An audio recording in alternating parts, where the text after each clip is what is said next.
Welcome, students. This is a lecture series on psychology. Today, we are discussing another topic from Unit 2nd, that is a client interviewing. इसके पहले के lecture में हम लोगों ने interview से related what is the meaning of A interview and the classification of A interview discuss कर चुके हैं. आज client interview in a legal profession, इसकी मीनिंग क्या होती है, क्लाइंट इंटरव्यू होता क्या है और इसका ऑब्जेक्टिव क्या होता है, इसको हम समझेंगे और क्लाइंट इंटरव्यू की इम्पोर्टेंस क्या है इस चीज़ को समझेंगे. देयर आर टू वर्ड्स, एक होता है इंटरव्यूइंग, एक होता है काउंसलिंग. द क्लाइंट इंटरव्यूइंग और अ counselling and a counselling is the area, ये दोनों एरिया ऐसे हैं जहाँ पे clinical method is better suited, clinical method को सूट किया जाता है. ठीक है. और जो लीगल एजुकेशन इन इंडिया में है, it is overlook the several expect of legal professional works. ठीक है.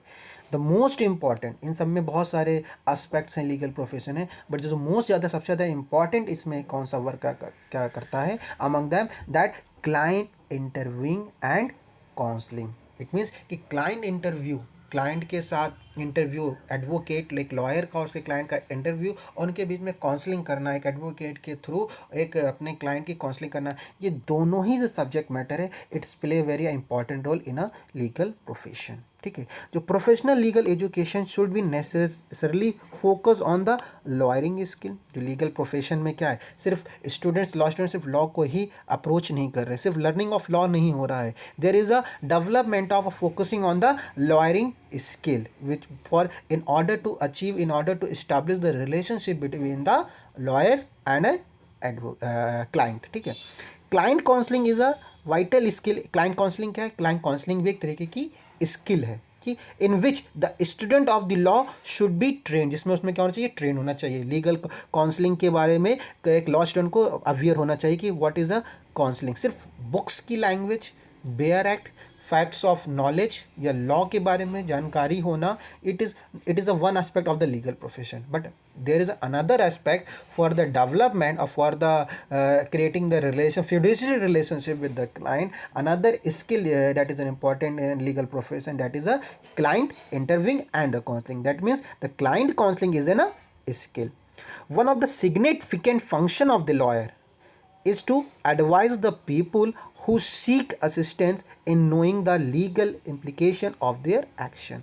क्या इंपॉर्टेंट फंक्शन क्या है, फंक्शन क्या है लॉयर का. लॉयर का ऑब्वियस सी बात है कि लॉ नोइंग पर्सन है, एडवाइस करना है. उसके पास कोई पर्सन आ रहा है अपनी लीगल प्रॉब्लम्स को लेकर, ठीक, उसका सोल्यूशन लेने के लिए आ रहा है, रेमेडी लेने के लिए आ रहा है, तो उसका फंक्शन क्या है लॉयर का, टू एडवाइस द people.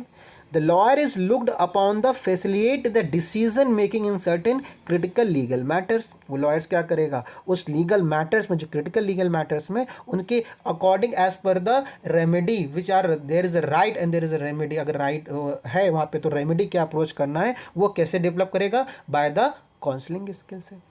तो दिस फंक्शन, जो फंक्शन है लॉयर का, influencing and facilitating the decision, facilitate कर रहा है, जो इन्फ्लुएंस कर रहा है डिसीजन को, that is called the counselling. इसे हम लोग क्या बोल रहे हैं, काउंसलिंग कह रहे हैं. और जब हम इंडिया में बात कर रहे हैं, लीगल प्रोफेशंस की बात कर रहे हैं, और लीगल प्रोफेशन के डेवलपमेंट के लिए, उसके एजुकेशन के लिए, लीगल एजुकेशन के लिए, there is a body known as bar council of India, which is the highest professional body of the lawyer for the lawyers, has key role in the professional legal education. Law का syllabus कैसे होगा, law में क्या क्या चीज़ें आएंगी, कैसे कैसे मॉडिफाई होंगे, क्या क्या क्राइटेरिया होना चाहिए, ठीक है, क्या क्या डिग्री होगी, क्या क्या टाइम ड्यूरेशन होगा डिग्री का, ठीक, इन सब का रेगुलेशन कौन कर रहा है, bye the way of bar council of India के थ्रू हो रहा है. It has drawn up a detail scheme on a practical training consisting of the professional ethics. एक लॉ प्रोफेशन में एथिक्स क्या होगा, बेंच बार का रिलेशनशिप कैसे स्टेब्लिश होगा, कंटेम्प्ट ऑफ कोर्ट के रूल्स क्या हैं, मूट कोर्ट क्या है, pre trial procedures, negotiation, interviewing and counselling, drafting the conveyance and pleading, legal aid, public interest, lawyering etcetera. इन सब का स्कीम देखो फॉर्म करना, इन सब के लिए फॉर्मेशन करना, डिटेल फॉर्मेशन करना, it is the duty of the bar council of India. कैसे करना है, क्या स्कीम होगी, कैसे रेगुलेट करेंगे, क्या प्रोफेशनल एथिक्स होगी, कंडक्ट कैसा होना चाहिए एक एडवोकेट का, इन सब के लिए स्कीम की प्रिपेयर करने की जो रिस्पॉन्सिबिलिटी किसकी है, बार काउंसिल ऑफ इंडिया के थ्रू होती है. तो इट मीन्स हम देखते हैं कि जो लीगल प्रोफेशन है, लीगल प्रोफेशन में सिर्फ only the knowledge of the law or a fact, it is not a sufficient. There is a need to, there is a two factor, that is a client interviewing and a counseling. It is play very important role for the legal profession. These two aspects most important. Why? Because the lawyer and the client relationship is established during the interview. जब interview और interview क्या होता है, इसको हम लोगों ने already में इन जनरल डिस्कस किया था कि what is an interview, interaction कैसे हो रहा है, ठीक है, शेयरिंग ऑफ थॉट्स, इंफॉर्मेशन कैसे हो रहा है, and it is after the counselling. और जब काउंसलिंग होगी, जब काउंसलिंग के बाद that the client will choose to hire the lawyer और सीक सम अदर. एक क्लाइंट आता है एडवोकेट के पास, दोनों के बीच में बात होती है, इंटरव्यू होता है, शेयरिंग ऑफ इन्फॉर्मेशन होगा, ठीक, एक्सचेंज होगा, ओपिनियन ऑफ थॉट्स, थॉट्स का ओपिनियन होगा. उसके बाद ही क्लाइंट डिसाइड करेगा whether he choose to hire that lawyer और नॉट, ठीक, आफ्टर द दैट प्रोसेस. तो इट मीन्स कि दोनों ही जो एलिमेंट्स हैं हमारे लीगल प्रोफेशन में, चाहे वो क्लाइंट इंटरव्यूइंग हो या वो काउंसलिंग हो, दोनों ही एक इंपॉर्टेंट रोल प्ले करते हैं, ठीक है.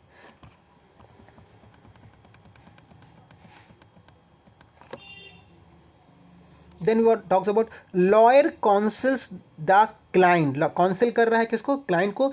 इन deciding how his problem can be sort out under the laws. कैसे काउंसलिंग में क्या हो रहा है, एक क्लाइंट आता है लॉयर के पास, एडवोकेट के पास, अपनी प्रॉब्लम को लेके वो काउंसिल करेगा, सॉर्ट आउट करेगा कि अपनी लीगल जो प्रॉब्लम लेकर आया, जो इश्यूज लेकर आया है, उसको on the basis of law. On the basis of law it means क्या? On the basis of the information practice of a law. It is also mandatory कि नॉलेज ऑफ द लॉ होना चाहिए. It means कि poor interpersonal skill of lawyer would result in incompetent representation of his her client. It means कैसे solve out करेगा, lawyers को क्या करेगा, सिर्फ लॉ नोइंग पर्सन हो, एक एडवोकेट को सिर्फ लॉ पता हो, बेरेट की लैंग्वेज पता हो, that is a sufficient. No, there is a need. और important point, first meeting of point है जो कह सकते हैं, फोकसिंग जिस पे किया जाता है, client and the lawyer is not only necessary to but also mandatory for effective practice lawyer. और प्रैक्टिसिंग लॉयर के लिए क्या होगा, इंटरपर्सनल स्किल की आवश्यकता होगी. इंटरपर्सनल स्किल क्या होगा, इट वुड बी रिजल्ट, जो इसका रिजल्ट कॉन्सिक्वेंसेज क्या निकल कर आएगा, वो बताएगा कि whether the lawyer is a competent और incompetent to represent the client और नॉट. पता चला कि क्लाइंट ने अप्रोच तो कर लिया एडवोकेट को, वो रिप्रेजेंट कर पा रहा है कि नहीं कर पा रहा उसकी प्रॉब्लम को, क्लाइंट की प्रॉब्लम को. तो in order to building a interviewing and the counselling, interviewing और काउंसलिंग को बिल्डअप करने के लिए the skill would enhance effective client representation and also in securing a justice. ठीक, तो इसके लिए क्या है, बहुत सारी स्किल्स हो सकती है. और स्किल्स में डिटेल ऑफ स्किल हम रिक्वायर कर सकते हैं, जैसे कि हो गया स्किल ऑफ फैक्चुअल इन्वेस्टिगेशन. क्या स्किल होनी चाहिए लॉयर्स के पास? Skill of factual investigation. Factual investigation में क्या आएगा, कलेक्शन ऑफ फैक्ट्स, फैक्ट का कलेक्शन करें. जब ड्यूरिंग द इंटरव्यू मेथड, जब क्लाइंट के साथ इंटरव्यू चल रहा है एक एडवोकेट का, तो उसके अंदर कौन सा स्किल होगा जो इफेक्ट करेगा उसके प्रैक्टिसिंग लॉयर के लिए, वो skill of factual investigation. Skill of factual investigation में क्या आता है कि कैसे वो कलेक्शन ऑफ फैक्ट करेगा. फैक्ट कौन से? Relevant fact, not the irrelevancy of fact. Irrelevant जो उसके लिए केस के उससे रिलेटेड फैक्ट है, सिर्फ उसका ही कलेक्शन, उसको ही पॉइंट टू बी नोटेड करे. प्लान फॉर फैक्चुअल इन्वेस्टिगेशन, कैसे प्लान करना है, it is also included in the skill of a counselling. Organising and memorising the information, जो क्लाइंट के थ्रू इंफॉर्मेशन रिसीव हुई उसको ऑर्गेनाइज करना, मेमोराइज करना, रिकॉल करना, ठीक, एवेल्युएट करना फैक्चुअल इंफॉर्मेशन को. And another skill is skill of interviewing. Interviewing skill में क्या आएगा, स्किल ऑफ लिसनिंग. अगर लिसनिंग एक there is a term of listening और hearing, both are a different thing. Listening is create the understanding, hear is not create the understanding. Listen कर रहा है it means कि प्रॉब्लम को समझ रहे हैं, लिसनिंग करना होता है. और हेयर करना सिर्फ सुनना होता है, उसमें माइंड का यूज नहीं हो रहा है. तो स्किल ऑफ इंटरव्यू में क्या रहा है, skill of listening, identifying and the formulating the legal issues and the knowledge of the nature of a legal rules and the institution. ठीक, there is another skill in the counseling, there is a counseling skill, and the counseling skill is include the gathering information relevant to the decision to be made for a counseling, analyzing the decision to be made and counseling the client. In this process, another skill is a skill of resolving the ethical dilemmas. Ethical dilemmas include identifying the ethical issues, know the understanding the professional ethics, process of recognizing the resolving the ethical dilemmas. So that we can say that in the process of a legal practicing or in the process of an interview, a lawyer must have an skill which is the skill of factual investigation and the skill of interviewing skill of counselling and skill of ethical removing ethical dilemmas. तो ये skills का होने का जो कुशलताएं हैं, जो चीज़ें होनी एक लॉयर्स के लिए आवश्यक है। सिर्फ हम ये नहीं कह सकते कि काउंसलिंग और इंटरव्यूइंग एक सेपरेट प्रोसेस है, एक इंडिविजुअल प्रोसेस है, एक साइकोलॉजिकल प्रोसेस भी चलता है। ये अपने आप में एक कंप्लीट नहीं है। मानो जो इंटरव्यूइंग मेथड है वो एक मैकेनिकल प्रोसेस नहीं है। It is not a mechanical process, it involve the person and the persons carry emotions.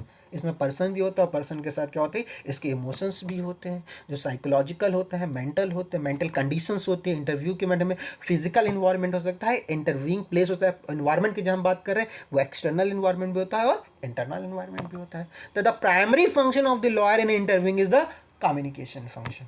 What is in a communication? It is already discussed in a unit 1 topic. The communication is a two process exchanging the information, facts, opinion, thoughts with the effective means in order to create a common understanding. तो say that we can say that जो lawyer counseling हो रहा है, counseling के through जो decide हो रहा है कि whether the client is opt or choice to an advocate for his or her legal issues or not. ठीक है, that's why the legal counselling is the process. Legal counselling क्या है? लीगल काउंसलिंग क्या हो गया? एक प्रोसेस हो गया by which a lawyer communicate advice to the client. तो काउंसलिंग के थ्रू क्या हो रहा है? जिसमें एक लॉयर क्या कर रहा है, एक प्रक्रिया है, वो भी कम्युनिकेशन की एक प्रक्रिया आ रही है जिसके थ्रू एक लॉयर, एक प्रैक्टिसिंग लॉयर, एक एडवोकेट क्या कर रहा है? कम्युनिकेट कर रहा है, शेयर कर रहा है, इंफॉर्मेशन दे रहा है, एक्सचेंज कर रहा है, थॉट्स को एडवाइस दे रहा है. एडवाइस में भी क्या हो सकता है? इंफॉर्मेशन होगी, फैक्ट्स होगा, ठीक है, ओपिनियन होगा, व्यू होगा टू अ क्लाइंट को एडवाइस दे रहा है regarding his problem, legal issues. ठीक है, a client is a person. Now question is who is a client? कौन होगा client? A client is a person natural और a legal who approaches the lawyer for a legal assistant. जो advocate के पास वो natural person भी हो सकता है जैसे ह्यूमन बींग है, लीगल पर्सन भी हो सकता है जिसको लॉ की नज़रों में लीगल पर्सन एंटिटी माना गया, जैसे कॉर्पोरेशन हो गई, कंपनी हो गई, इट इज़ एज आइडल हो गया, टेम्पल हो गया, लीगल एग्जिस्टेंस जिसको माना गया, लीगल पर्सनालिटी जिसे माना गया लॉ की नज़रों में, ठीक है, जिसका अपने आप में लीगल एग्जिस्टेंस है. अब वो जा रहा है किसके पास? किसके असिस्टेंस के लिए? लॉयर के पास. That person is a client. The word client has its root or is derived from the Latin word clients. Clients is a person using the service of a professional person or organization. That's why the counseling is the activity. और counseling क्या हो गई? Counseling is the activity in which one person seek and in one way or another pay for help from another person. Counselling में क्या हो रही है? एक पर्सन इंफॉर्मेशन सीख करना चाह रहा है, हेल्प लेना चाह रहा है, दूसरा उसके क्या कर रहा है? हेल्प कर रहा है. ठीक है, it is characterised by need on one side of the relationship by willingness to help on the other. ठीक, and by an interpersonal contract based on the mutual attraction. Communication हो रहा, काउंसलिंग कैसे होगी? टू वे प्रोसेस में हो रही ना, interact कर रही, इसीलिए इसे कहा गया it is not only a mechanical process, it is involve a emotions. Persons के साथ इन्वॉल्व होती है, मल्टी डायमेंशंस है, क्योंकि पर्सन इन्वॉल्व हो रहा, पर्सन के साथ, पर्सन सिर्फ अकेले नहीं होगा, पर्सन के साथ इमोशंस होगा, और इमोशन होगा तो उसके पर्सन है तो इसके इन्वॉल्व इंटरपर्सनल स्किल आ रही हो, और इंटरपर्सनल स्किल में हम लोगों ने अभी ऑलरेडी स्किल देखा है कौन कौन सी स्किल इंक्लूड होती है, और it is an psychological and mental condition is also. Then counseling as a professional activity will involve competence and expertise in addition to mere willingness. ठीक, in this way in a counselling relationship, ये क्या है? Relationship establish कर रहे हैं client और advocate के बीच में. तो if this relationship the client has to open himself to help and the lawyer has to protect the best interest of his client. Counselling के थ्रू क्या उस रिलेशनशिप में क्या हो रहा है? एक क्लाइंट अपनी प्रॉब्लम को बता रहा है, हेल्प लेने के लिए आया है, और जो एक एडवोकेट अपना बेस्ट दे सकता है, अपना इंटरेस्ट हो सकता है, उस क्लाइंट के इंटरेस्ट को प्रोटेक्ट कर रहा है. Legal interviewing and the counselling is what lawyer do in office where they see clients one और two at a time with the door close. Obvious बात है, इंटरव्यू होता है, इन कैमरा प्रोसीडिंग एक वर्ड आता है लीगल में, इन camera proceeding मतलब यहाँ पे सिर्फ पार्टी रिलेटेड है. तो हो सकता है क्लाइंट एक साथ एक से अधिक व्यक्तियों को देख रहा है, इसका भी इफेक्ट पड़ता है. अगर एक एडवोकेट एक से अधिक क्लाइंट्स को एक साथ टेक ओवर कर रहा है, इंटरव्यू कर रहा है, इसका इफेक्ट पड़ेगा क्लाइंट्स की मेंटल स्टेटस पे, साइकोलॉजिकल स्टेटस पे, उसकी लिसनिंग स्किल के ऊपर, उसकी पेशेंस स्किल पड़ेगा, उसका एलिमेंट पड़ेगा. जब एलिमेंट ऑफ इंटरव्यूइंग हम देखेंगे तब इसको डिस्कस करेंगे. ठीक. Then what is the conclusion of client interviewing. Client interviewing क्या निकल कर रहा है, in a lawyer's clients meeting, क्योंकि क्लाइंट इंटरव्यू किसके प्रेफरेंस पढ़ रहे हैं हम, प्रोफेशनल लीगल प्रोफेशन के कंटेक्स में हम लोग कर रहे हैं इसे. तो in a lawyer clients meeting the clients open up and talks his problem and concern and express his expectation. Meeting में क्या हुआ, क्लाइंट आता है, क्लाइंट अपने प्रॉब्लम को लेकर आएगा, ऑब्वियस बात से अपने कंसर्न है जो एक्सप्रेस करेगा, एक्सपेक्टेशन, उसे कोई प्रॉब्लम की उसकी क्या रेमेडी हो सकती है, ओके क्या चाहता है. ठीक है. द लॉयर लिसन, लॉयर की क्या है, लिसनिंग स्किल, जो इसके इंटरपर्सनल स्किल की हम बात करेंगे. ठीक है. पेशेंस होना चाहिए. The lawyer listen, note down the questions and the clients for necessary information.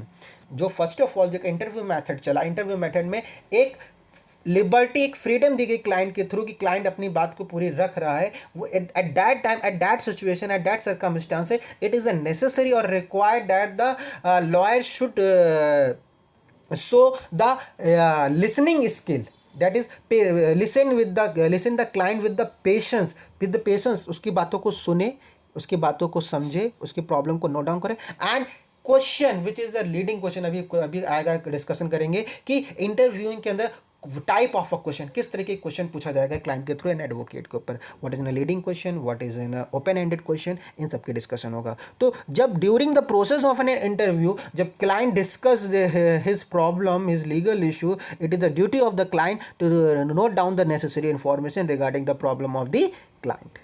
There is a sharing of an information, views and need through a verbal communication. Obvious सी बात है, क्लाइंट इंटरव्यू में क्या हो रहा था, क्लाइंट इंटरव्यूइंग क्या, it is one of mode of the communication. और इंटरव्यू में क्या हो रहा है, communication of sharing of information करते हैं. But here the point to be noted that in this process not only the verbal communication but also play the non-verbal communication is also play an important role. Non-verbal communication, it means that the movement of the body, kinesis, eye contact, it also talks, it also gives some information and the fact regarding the case of regarding the psychology of the, regarding the mental status of the client to the advocate. ठीक है.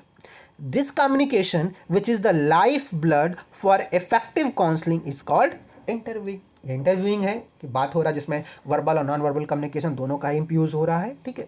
Client interviewing is a prominent part of a legal profession, no doubt it is a very important part. जिस starting में हम लोगों ने discuss किया, सिर्फ on the basis of a language, on the basis of the content, on the basis of knowledge of a law, we cannot develop in a legal profession. There is a need of the develop the skill of a client interviewing also. That's why the in a law profession there is organizing the Bar Council of India, by the Bar Council of India, to create a moot court competitions. ठीक है. Giving the option, suggesting the alternative, effective and client representation, drafting a document, pre-trial preparation, etc. all the dependent on his client interview. ये सब चीज़ें किस पर depend होती है, client interview के ऊपर डिपेंड होती है. Now we are already discussing the what is in client interview and how it is play an important role in a legal profession and what is the interview and the client counselling. Now what is the purpose of interviewing. Client interview का purpose क्या है, legal purpose से क्या मिलेगा, क्या objective क्या हमें इसके हासिल होने वाला है. द लॉयर्स रिक्वायर, लॉयर्स की रिक्वायरमेंट क्या होगी, पहले फर्स्ट रिक्वायर्ड क्या होती है, to know the factual dimension of their client situation. ठीक. तो पहली प्रॉब्लम कह सकते हैं या पहली स्टेज कह सकते हैं इंटरव्यू विद द एडवोकेट और क्लाइंट के बीच के लिए, पहली ये डायमेंशन जो आएगी वो आएगी, तो इसका फैक्चुअल डायमेंशन जो है, फैक्चुअल नॉलेज जो है, गैदरिंग ऑफ इंफॉर्मेशन जो है वो करनी होती है एक एडवोकेट को अपने क्लाइंट के थ्रू. ठीक. क्लाइंट से उसके एडवोकेट्स की सिचुएशन को समझना होता है. The factual matrix are the condition for laws to operate. ठीक है. Need package of fact are predict for the professional activity by the lawyers. And one fundamental purpose of the interviewing is to know the fact story. Factual की knowledge क्या है, personal details क्या है, client की कहाँ से belong कर रहा है, उसकी प्रॉब्लम क्या है, उसका इशूज़ क्या है. ठीक है. The responsibility of the gathering of the fact is that of the lawyer. Lawyer के ऊपर की गैदरिंग ऑफ इंफॉर्मेशन, जो फैक्ट है उससे कलेक्ट करे. हो सकता है क्योंकि it is not possible to in every situation that the client give all the information which is needed by the advocate. जरूरी नहीं कि क्लाइंट हर इंफॉर्मेशन को शेयर कर सके. टॉप सीक्रेट्स भी हो सकता है फिड्यूशरी, क्योंकि एक क्लाइंट और एडवोकेट के बीच में एक फिड्यूशरी रिलेशनशिप स्टैब्लिश करने के लिए, विश्वास का संबंध स्थापित करने के लिए पहले वो एक फिड्यूशरी, एक ट्रस्ट वर्दिनेस क्रिएट करनी पड़ेगी, ट्रस्ट एक क्रिएट करना पड़ेगा क्लाइंट और एडवोकेट के बीच के अंदर। और ये duty, it is the duty of the client to create an trust so that the client with free at liberty और फ्री होकर, बिना किसी डायलेमा के, बिना किसी हेजिटेशन के, बिना किसी संकोच के, वो अपनी बातों को अपने क्लाइंट के, एडवोकेट के सामने वो रिप्रेजेंट कर सके। ठीक है। The fact that the client has approaches the lawyer itself convey that he or she has identified some legal problems. Obvious सी बात है, अगर कोई क्लाइंट एडवोकेट के पास गया है, अप्रोच किया है, कन्वे कर रहा है, तो इट मीन्स कि कुछ ना कुछ लीगल प्रॉब्लम को लेके वो आइडेंटिफाई करेगा। उसको आइडेंटिफाई करने की रिस्पॉन्सिबिलिटी किसकी है? एन एडवोकेट की। But the client may not know what matters, fact, instance on a document are significant और रेलिवेंट। क्लाइंट को नहीं पता जो प्रॉब्लम लेकर आ रहा है, उस प्रॉब्लम से रिलेटेड कौन सी फैक्ट ज़्यादा इंपॉर्टेंट है, कौन सा फैक्ट कम इंपॉर्टेंट है, कौन सा फैक्ट उसके केस के लिए रेलिवेंसी रखता है, सुसंगत है, कौन सा रेलिवेंसी फैक्ट सुसंगत नहीं है, कौन से डॉक्यूमेंट उसके केस के लिए बेनिफिशियरी होंगे, प्रॉफिटेबल होंगे, फेवरेबल होंगे, कौन से डॉक्यूमेंट अनफेवरेबल होंगे। ये क्लाइंट को नहीं पता है। ये फाइंड आउट किसका करना है? ये एडवोकेट को फाइंड आउट करना। और ये पर्पस कैसे फुलफिल होगा? ये पर्पस फुलफिल होगा बाय द क्लाइंट इंटरव्यूइंग। ठीक है। The lawyer will have to extract, lawyer को करना है, एक्सट्रैक्ट करना है, निकालना है the necessary information, find out करना है, गैदरिंग करना है, उसको डिस्कवर करना है, and identify the legally sensitive fact. उसके केस से रिलेटेड जो भी फैक्ट वो बता रहा है, क्लाइंट बता रहा है, उसके केस के लिए जो भी इंपॉर्टेंट है, ये एक्सट्रैक्ट करने की रिस्पॉन्सिबिलिटी किसकी होती है? ये रिस्पॉन्सिबिलिटी मिलेगी किसको? एक लीगल प्रोफेशनल्स को, लॉयर को मिलेगी, और एडवोकेट की होती है कि वो फाइंड आउट करे, डिस्कवर करे, उसकी खोज करे कि उसमें से रेलिवेंट क्या है, सुसंगत क्या है। ठीक है। Expression of a feeling like different things, pain, pleasure and also constitute an important fact. जैसे कि हमने डिस्कस किया कि जरूरी नहीं वर्बल कम्युनिकेशन ही जो वर्ड से किया जा रहा है, ठीक है, उसके थ्रू भी जो नॉन वर्बल कम्युनिकेशन है, ठीक है, नॉन वर्बल कम्युनिकेशन को भी हम लोगों ने डिस्कस किया था in the chapter of a communication, where we study the kinesis, haptics, body movement, body language, eye contact, sign language, psychology, मतलब कि बॉडी मूवमेंट्स की साइकोलॉजी बता रही है कि बोलने का तरीका, जेस्चर एंड पॉस्चर, वो भी बहुत सारी चीज़ें कन्वे कर रहा है। तो इस चीज़ को भी कंसीडर करके भी इंफॉर्मेशन को गैदरिंग किया जाता है बाय द एडवोकेट। ठीक है। आइडेंटिफिक, इट मीन्स कि एक एडवोकेट के लिए क्या होना चाहिए? इट इज़ अ स्किल और इट इज़ अ ड्यूटी कह सकते हैं, या ऑब्लिगेशन कह सकते हैं कि उसके इस चीज़ की भी नॉलेज होनी आवश्यक है, काइनेसिस की भी नॉलेज होनी आवश्यक है, बॉडी लैंग्वेज की भी आने की आवश्यकता होती है। ठीक है। Identification of the witnesses documents are also done by the interviewing. Identify करना है, निरीक्षण करना है कि विटनेसेस का, डॉक्यूमेंट्स का, ठीक, वो किससे होगा? By the way of interviewing method के थ्रू होगा। ठीक। Then the second significant purpose of the interviewing, जो क्लाइंट इंटरव्यूइंग का जो सेकेंड इंपॉर्टेंट पर्पस क्या है? वह है building the professional relationship with the client. Obviously जो हम लोगों ने बात किया कि क्लाइंट और एडवोकेट के बीच में प्रोफेशनल रिलेशनशिप में, चाहे वो हमारे, अगर हम किसी और अदर रिलेशनशिप में जाते हैं, जैसे कि पेशेंट और डॉक्टर के बीच में भी एक फिड्यूशरी, यहाँ पे क्या होना चाहिए? फिड्यूशरी रिलेशनशिप स्टैब्लिश, विश्वास का संबंध होना चाहिए कि वहाँ पे एक क्लाइंट है जो पेशेंट है, वो एक एडवोकेट पे या डॉक्टर के ऊपर क्या करा? विश्वास करा, उसकी बातों को विश्वास करे, उसकी बातों पे रिलायबल हो, उसकी बातों को वो समझे, और उस, ठीक है। तो क्या है? The second significant purpose of interviewing का क्या पर्पस होता है? अगर क्लाइंट एडवोकेट क्लाइंट कर रहा है, उसका ऑब्जेक्टिव होगा कि एक बिल्डअप करे, एक निर्धारित करे, एक professional relationship with this client, ठीक, रिलेशनशिप स्टैब्लिश करना है। The lawyer shall ensure to the client that his interest will be well taken care of and he and his feeling will be genuinely respected।